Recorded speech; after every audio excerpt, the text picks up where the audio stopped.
यार, मेरा नाम है शिवम और आप देखना शुरू कर चुके हैं एसकेएम योगा। आज प्रातः काल रिजल्ट आने की उद्घोषणा हुई, तो तब से सभी लोग इंतजार कर रहे थे कि कब ये नेट का रिजल्ट आएगा और कितने लोग क्वालिफाई होंगे, क्योंकि बहुत सारे लोगों का सपना जो है वो कंटिन्यू कर जाएगा और बहुत सारे लोगों का सपना टूट जाता है। ऐसा लोगों का मानना है। मेरा मानना इससे थोड़ा इतर है, क्योंकि जो लोग आज नेट क्वालिफाई करते हैं, जेआरएफ नहीं कर पाते, वो डेफिनेटली कल जेआरएफ क्वालिफाई करते हैं। और मैं ऐसे बहुत सारे लोगों को जानता हूँ जिनके प्रथम अटेम्प्ट में नेट क्वालिफाई नहीं हुआ, लेकिन सेकंड अटेम्प्ट में जेआरएफ की टॉप रैंकिंग में स्थान लेके आए हैं। आज हम लोग बात करने वाले हैं क्या स्कोर रहा और किस हिसाब से हम लोग प्रिपरेशन करेंगे, क्या तैयारी करें, किस तरीके का नंबर लेके आए और कैसे जेआरएफ के लिए हम लोग आगे फर्दर कंटिन्यू करें और क्या कट ऑफ रही। तो देखिए, जनरल जो था, जनरल के लिए कट ऑफ टोटल है 192 असिस्टेंट प्रोफेसर के लिए, और 216 रहा जेआरएफ के लिए। ये कट ऑफ मार्क्स है। तो अगर आप 192 लेके आते हैं आप, यानी कि आउट ऑफ 200, तो अगर देखा जाए तो उसमें से 192 का जो रहा है, ये अनरिजर्व के लिए काफी हाई मेरिट है। अगर ये देखा जाए कि किस तरीके से इतना नंबर कैसे आ रहा है, तो इसका सीधा सीधा उत्तरदायित्व तो जाता है प्रश्नों के सामान्य होने पे। वहीं ईडब्ल्यूएस कैटेगरी को अगर देखा जाए तो उसमें काफी डिफरेंस है। 176 नंबर जो है वो 176 नंबर ईडब्ल्यूएस का गया है। और ईडब्ल्यूएस और ओबीसी इसमें बहुत डिफरेंस नहीं है। ओबीसी जो है 174 है, 174, 176 ईडब्ल्यूएस, और ओबीएस ओबीसी 174। यही जेआरएफ के लिए अगर देखा जाए तो 216 जनरल के लिए है और ईडब्ल्यूएस के लिए है 210। तो 6 नंबर का, यानी 3 प्रश्नों का उधर अंतर देखने को मिलता है और 2 प्रश्नों का इधर अंतर देखने को मिल रहा है। तो 2-3 प्रश्न जो है वो बहुत आराम से, यानी कि ईडब्ल्यूएस और ओबीसी जो है वो सामान्य है, लेकिन जिन लोगों ने जनरल में कॉम्पिटिट किया है वो बहुत ज्यादा है। 210 और 208 जो है जेआरएफ का है, यानी 2 नंबर इसमें अंतर है, 2 नंबर का टोटल फाइनल अंतर आता है। और वही अगर जनरल में देखा जाए जेआरएफ और नेट में, तो और ओबीसी के मुकाबले कंपेयर किया जाए तो 192 वर्सेस 176 है। तो यानी कि 4 इधर, 176, 4 180, और 8 और 2 तो 10, वो और 4 14 अंकों का, यानी 7 प्रश्नों का टोटल डिफरेंस हमें देखने को मिलता है। अब यही मार्किंग का है, बाकी एससी एसटी जो है इससे कम कम ही है। अंत तक अगर देखा जाए, सबसे कम कहाँ गया है एसटी में, तो 158 का है, 158। और अगर जेआरएफ देखा जाए तो 192 है। तो 216 से लेके 192 तक की जो यात्रा है वो भी बहुत डिफर नहीं है। कहने का मतलब ये है कि अगर इस हिसाब से अगर मार्कआउट देखा जाए कि क्या किस तरीके का नॉर्मलाइजेशन प्रोसेस क्या रहा, नॉर्मलाइजेशन होती है कि नहीं होती है, और यदि टोटल मार्किंग को कंप्लीट किया जाए और काउंट किया जाए, तो मेरे जहन में 2 बातें बहुत क्लियर आती हैं। पहली चीज तो ये, कभी मैं एक लड़की का देख रहा था, उसका परसेंटाइल मैं आपको दिखाता हूँ। आप आश्चर्य में आएंगे कि इतना जबरदस्त परसेंटाइल जो है वो किसी का आ सकता है, ये कैसे संभव है। परसेंटाइल है 99.625369। परसेंटाइल स्कोर है इनका पेपर 1 का, और पेपर 2 में भी 99.1336518 है।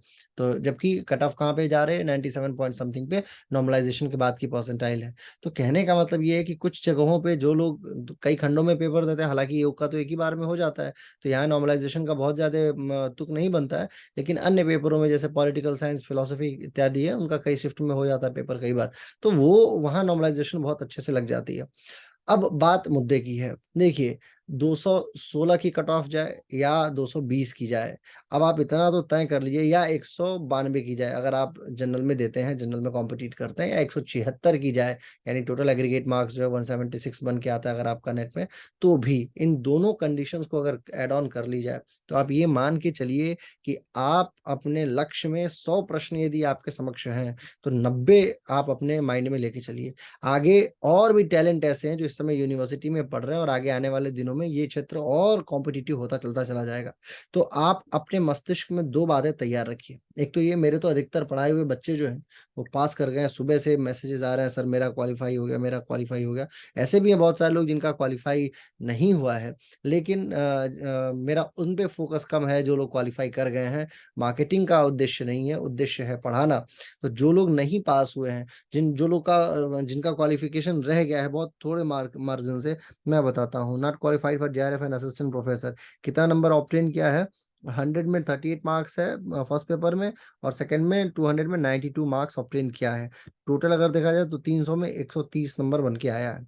और ये कैटेगरी क्या है? कैटेगरी है एससी। अब अगर आप सोचिए, अगर एससी कैटेगरी से 130 नंबर आप ला सकते थे, और आपका गया कितना है? 164 पे गया है। 164 नंबर, 30 नंबर का, यानी 15 सवालों का जो है वो प्रश्न है। 15 सवाल अगर आपके ठीक हो गए होते, हो सकता है कि आप वहां तक उस स्तर पहुंचा दें। और पेपर वन जो है वो मैं बता रहा था आपको कि बड़ा मायने रखता है।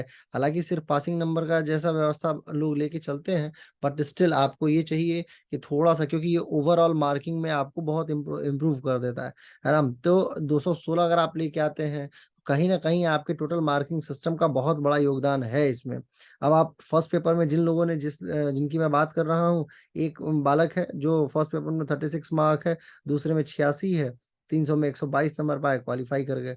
Not know sorry, not qualified. लेकिन और जिन लोगों की मैं बात कर रहा हूँ कि जो लोग क्वालिफाई किए हैं, इसमें बहुत सारे ऐसे लोग हैं जिनका बड़ा अच्छा नंबर है। अब जैसे एक का मैं आपको बताता हूँ। अभी सुबह सुबह बिल्कुल बता रहे थे वो कि मार्किंग सिस्टम पे, मतलब जितना आना था, वो कह रहे थे कि सर बिल्कुल 176 गई है, और मैं 176 पे ही जाके रुका था। तो कई बार देखिए, भाग्य जो है, अरविंद शुक्ला नाम है बच्चे का, तो इन्होंने बताया कि इन्होंने अपना रिजल्ट भेजा। 42 मार्क्स जो है वो फर्स्ट पेपर में है, 134 सेकंड पेपर में, टोटल 176 है। अगर 134 भी है तो कितना बनता है? जो 62 वगैरह बन गया, 63 के आसपास इनका बन के आता है। 62 सवाल, 70 देखिए, 62 63 सवाल, 64 सवाल ठीक करना ठीक है। ठीक है, मतलब एक एवरेज मान लिया जाए कि अगर 120 सवाल आप सही करते हैं, 60 सवाल करते हैं, 80 वही 70 सवाल करते हैं तो 140 कर देते हैं, 65 करते हैं तो 130 हो जाता है। तो 65 और 67, 67 क्वेश्चन ठीक करना आपको पास करा देगा। 60 से 70 क्वेश्चन जो है वो आपको क्वालिफाई कराने के लिए बहुत है। लेकिन अगर आपको जेआरएफ क्वालिफाई करना है ना, तो आप ये मान के चलिए कि 90 प्रश्नों तक आपको चलना पड़ेगा। 90 प्रश्न का टारगेट लेके चलिए। 80 तो मिनिमम हो आपका सही, इतना लेके चलिए। अब अगर 90 तक बात पहुंचानी है तो कैसे प्रिपरेशन करें, किन किन चीजों पे बहुत ज्यादा जोर दे? तो मैंने जितना भी बच्चों से बातें पूछी हैं और जो भी मैंने एनालाइज किया है वो ये है, लोग उपनिषदों में मार खा जाते हैं। सबसे ज्यादा जो गलतियां होती हैं वो उपनिषदों की हैं। मैं पीछे 5 मॉक टेस्ट करा चुका हूँ, लाइव और नॉन लाइव, लेकिन इन दोनों में मैंने ये देखा है, कॉपी को चेक करने के आधार पे, कि लोग हठ योग के ग्रंथों में ठीक है, देखिए हठ योग प्रदीपिका में बहुत इनपुट नहीं है इससे, मतलब लिमिटेड चीजें हैं, 15 10 12 चीजें हैं, वो लिमिटेड हैं। षटकर्म दे दिया, थोड़ा सा आसनों के बारे में पूछ लेते हैं कभी कभी, तो यही है हठ योग प्रदीपिका। ग्रंथ संहिता भी बहुत डीप थॉट लेके नहीं चलती है। जो चीज डीप थॉट लेके चलती है और बार बार वेरी कर जाती है और बाकी सबसे इत्तेफाक रखती है, सबसे मिला जुला जिसका वो रहता है, भाव रहता है, वो है उपनिषद। तो उपनिषद लोगों को परेशान करता है। और जो लोग बिल्कुल जेआरएफ को 1 2 नंबर से रह जाते हैं, उनके लिए एनाटॉमी भी बहुत मायने रखती है। तो कहीं ना कहीं अगर आप खींच खींच के पास करने वाले में जाएंगे तो नहीं जा पाएंगे। आपको सारी चीजों पे बल बनाना पड़ेगा। और छोटी मोटी गलतियां होती है आसनों के प्रभाव को समझने में, कि आसनों का प्रभाव का क्या है। यूनिट 10 की मैं बात कर रहा हूँ। तो जो अब मेजर क्या हो गया, यूनिट 1 तो नॉर्मल है, आप यदि एमए योगा पढ़ा आपने तो यूनिट 1 तो आपके जीवन में उतरी हुई है। यूनिट 2 3 जो योग का उपनिषद है और बाकी सामान्य उपनिषद है और गीता से संबंधित चीज है, तो यूनिट 2 पे फोकस करने की ज्यादा जरूरत है। यूनिट 3 पे फोकस करने की बहुत ज्यादा जरूरत है। और उसके बाद आ जाइए 7 8 पे, यूनिट 6 7 8 जो है उस पे। तो पतंजलि, गीता, उपनिषद, थोड़ी एनाटॉमी या साइंस और ये मनोविज्ञान वगैरह, बस इतना पे अगर आप फोकस कर लेंगे तो आप नेट तो बड़े प्रेम से क्वालिफाई करेंगे। जेआरएफ के लिए भी आप सोच सकते हैं। तो आपको यही बातें फॉलो करनी चाहिए। आज के रिजल्ट ने ये बात तय कर दी है कि आगे आने वाले समय में कंपटीशन हाई होता चलता चला जाएगा। हर बार जो है वो धीरे धीरे कट ऑफ बढ़ती चलती चली जा रही है। तो बस इतनी सी बात है, फोकस कीजिए। हम लोग लगातार प्रतिदिन आपके इसी यूट्यूब चैनल पे आप देखेंगे तो हम लोग डिस्कस करते रहते हैं, कुछ ना कुछ पढ़ाई करते रहते हैं। तो जो भी मौका मिले आप थोड़ा सा सुनिए इन विषयों को, हो सके तो अपने मित्रों को भी बताइए ताकि वो इस शाखा का लाभ उठा सके। और ये लाभ आपके लिए बहुत बहुत दूर तक आपको लेके जाएगी। कंफ्यूजन नहीं हो, कंफ्यूज नहीं लाना है ना, कंफ्यूज नहीं होना है आपको। कंफ्यूजन जो है वो व्यक्ति को प्रताड़ित करता है, परेशान करता है। तो जितना हो सके क्लियर रहिए कि क्या कर रहे हैं और कब कर रहे हैं, कितना कर रहे हैं। 2 घंटे भी पढ़ेंगे तो आप, योगा बहुत छोटा विषय है। आप जाके एमबीए का नेट जेआरएफ देखिए क्या स्थिति होती है, लोगों की स्थिति खराब हो जाती है। सो अल्टीमेट मैं जो आपको बताना चाहता हूँ वो यही है कि आप फोकस कीजिए अपने हाई स्कोरिंग पे। किस तरीके से यूनिट 2 3 और 5 6 7 की तरफ जाएंगे, यूनिट 10 भी इसमें थोड़ी बहुत महत्वपूर्ण है। बस आज की वीडियो में इतना ही। बहुत बहुत आभार, धन्यवाद।